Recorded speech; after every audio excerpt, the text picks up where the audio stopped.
The reason I ask, I was there for the better part of a decade, and that's what I was doing was home building.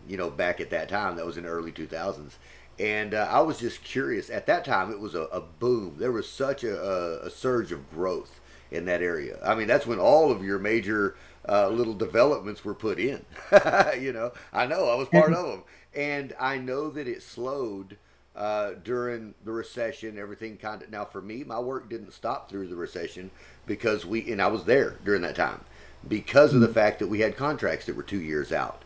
So we yeah. actually floated along in the construction zone, but there were many, many, many companies that did not, and just ended up going under. I mean, all of that's real estate related, all of it's bank and debt related.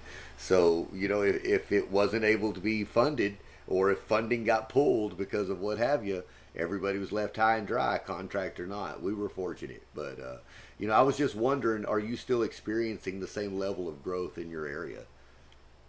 So there is quite a bit of growth that's started to come around here recently. There's a new development that's being excavated right now by a large contractor, big D9 dozers and scrapers and whatnot, and these giant rock milling machines, and they're flattening out the land. And I don't know how many homes, but it's going to be a lot of homes. Sure.